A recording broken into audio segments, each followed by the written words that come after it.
Hey guys, Steven here, Fanatic Perspective, about to do this Fiesta Bowl preview. Probably the best game in terms of, outlook of the season. Clemson versus Ohio State. Ohio State coming in, getting knocked down from number one, number two in the playoff ranking on the last rankings they had after the championship games. And Clemson, who was the defending national champions, I believe 28 games in a row that they won, and they are now back in the playoffs to match up with Ohio State, and want to go over kind of the tale of the tape these teams. I mean, both of them undefeated, incredible seasons on both ends, both 13-0, both winning the Big Ten and the ACC respectively. Obviously, Ohio State having, let's be honest, a much tougher road in the Big Ten than Clemson had in the ACC. But Clemson, getting the benefit of the doubt, being the defending champs, and how dominant Clemson has looked the last half of the season. Let me get straight to it. There's so many intriguing matchups, and this game probably will feature, outside of maybe LSU, Alabama earlier this year, this game probably feature the most NFL guys or future NFL players on offense and defense on both of these teams. When you look at starting with the quarterback matchup of Justin Fields versus Trevor Lawrence, I've been so excited to see these guys match up since their time in high school, both coming from the state of Georgia, both being, Trevor Lawrence was, some recruiting rankings he was number one, some recruiting rankings Justin Fields number one. If you go by ESPN, Justin Fields number one, Trevor Lawrence number two. They both matched up, Elite 11. Justin Fields defeats Trevor Lawrence in the opening. His team wins, and he's named Elite 11 MVP. And then, Justin Fields now having a year where he transfers from Georgia, ends up at Ohio State. Great situation with Mike Yurcich and Ryan Day. He's now a Heisman finalist. And we see Heisman finalist versus, playoff MVP and a guy that's already won a national championship as a true freshman, and Trevor Lawrence. One outstanding story for both of these young men. And they're just sophomores, guys. They're just sophomores. So seeing them match up, then you have the running backs, J.K. Dobbins, over 1,800 yards this year for Ohio State, versus Travis Etienne, back-to-back ACC Player of the Year, over 1,500 yards rushing, and has been probably one of the most underrated running backs in the country the last couple years when you look at how explosive he is and the amount of big plays he generates. The wide receiver groups are both elite. And then the best player in the game might be Chase Young, who he'll have his hat in the bid for number one pick, probably will go number two after Joe Burrow to the Cincinnati Bengals. But Chase Young being one of the most dominant edge rushers we've seen in the last few years. Incredible production with 44 tackles, 21 tackles for loss, 16.5 sacks, and he got suspended this year for a bogus situation. And that's that level of production, even with the games he missed, and to still be a Heisman finalist, best defensive player in the country. Clemson may have the most versatile defensive player in the country, Isaiah Simmons, a guy who I've probably my favorite defensive player to watch because he can play every position. I see him playing nickel corner. I see him playing safety. I see him with his hand in the dirt, rushing the passer. He can do it all. And, they claim he runs a 4.3 at his size, which is incredible.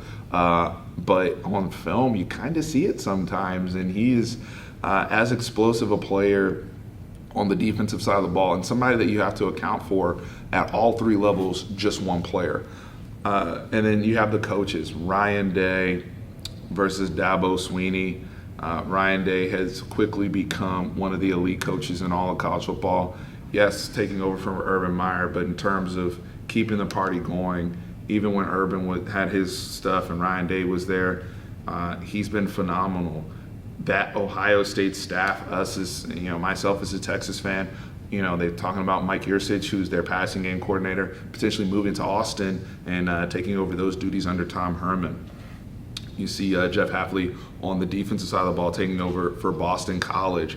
Their staff, and they've been for the last few years, even Tom Herman and all the guys, like they've been kind of the gold tier, the gold standard in terms of coaching and developing kids, and that's why their staff continues to get plucked. And then Urban Meyer deserves credit for that as well, of putting that in place after he took over from Jim Tressel. So, guys, in terms of how this matchup plays out, it is phenomenal. And I know I've gone through kind of teletape of these sides. Both of them are averaging well over 45 points a game, and both of them are like 1 and 2 in defense respectively in the country. There's very, very few holes on these teams. Both have A1 special teams. Both have stout secondaries. You look at a Jeff Okudah, a Damon Arnett, Sean Wade. That's as good as a trio of corners as you'll see in college football. You go to the Clemson side of the things, they get great safety play, right? So across the board, where can one team take advantage of the other? And I actually see this as, if I had to pick this game a month ago, I would have taken Ohio State. If I had to pick this game even a month ago, or even kind of mid-tier of the season, or even down the stretch of the season, I would have picked Ohio State. I probably would have picked Ohio State comfortably. But I also believe, especially in football, there's peaks and valleys, and I think at certain times of the season, you can be playing your best football and peak. And as well as Ohio State has played all season long, I believe they've hit a point where they've peaked, if that makes any sense. I know some of the Ohio State fans are going to come on here and say, Steve, you're crazy. Or if you haven't watched my videos before, you're like, this guy has no idea what he's talking about, and be a fanboy and just delete, close out the video. I get all that. Now, for everybody else that wants to stay and have a rational conversation, there were some holes that Wisconsin put forth on tape in the Big Ten championship game. Ohio State struggled. Now, granted, it was a rematch, and Wisconsin has one of the best run games in the country, dominant offensive line, Jonathan Taylor being one of the most accomplished running backs in all of college football, right? But we also must factor in that has been one of the Achilles heels of the Ohio State defense, if any, against elite rushers like that. So that is something we have to look at. Advantage Clemson. Now, Ohio State fans can also say, and Clemson fan doesn't want to hear this, you guys play the ACC. You didn't play anybody. Like, the AAC is a tougher conference than the ACC, and that is also valid. But you can't control who you play, and we've seen Clemson do this before. And the reason why I bring that up is because I had those same doubts about Clemson last season. And then Clemson Notre Dame happened, and they blew them out of the water. And then Clemson Alabama happened, and they brought out the blowtorch. Okay? I actually think in some ways it's an advantage for Clemson to kind of chill the whole season. It's not fair, but they get to chill the whole season, and then they get to roll into the playoffs and turn up on people for 2 games. And I think that's the case. Now, do I think, obviously they don't have the vaunted defensive line as some of the kids they had last season, but I'm also getting a better version of Trevor Lawrence, a better version of Travis Etienne, Justin Ross, T. Higgins. That's going to be tough, even for Okudah and those guys. Now, on the flip side of that, yes, Justin Fields and his cast, whether it's Olave, KJ Hill, Garrett Wilson, the brother Benjamin Victor, those are guys that foursome there will be very, very tough to handle for Clemson as well. The best player in the game, Chase Young. Now, I do think Clemson will allocate all the resources they can. Who else on the Ohio State defensive line or schematically will step up? Also, the coaches I mentioned moving on. We've seen this play in the past where that could be a slight, hiccup or a distraction, especially when you're facing the best opponents you're facing all year, and coaches already have one foot out the door, as we see on the offense and defensive side for Ohio State. Now, Clemson, Jeff Scott's, I believe, taking the job at USF, so that's the case on both sides. But with it being offensively and defensively for Ohio State, and I get a quarterback in a Trevor Lawrence who's been here and been on this stage before, I'm going to take Clemson narrowly, 31-27. I think it's going to be a very, very good football game on both sides.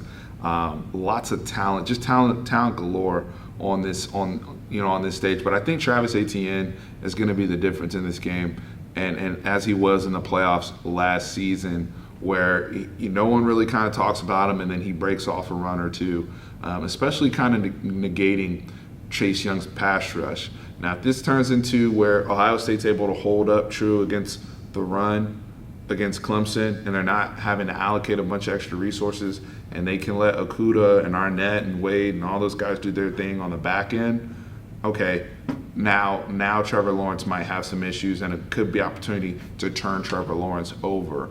But the way Trevor Lawrence has thrown the football the last half of the year, he's looked as good as any quarterback in the country.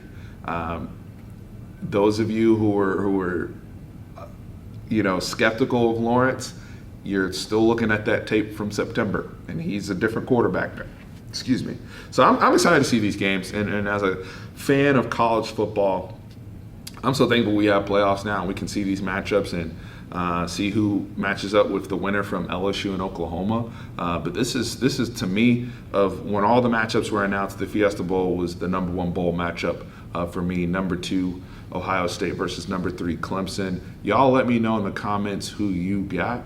But like I said before, I have Clemson very narrow, 31-27. Hit me up.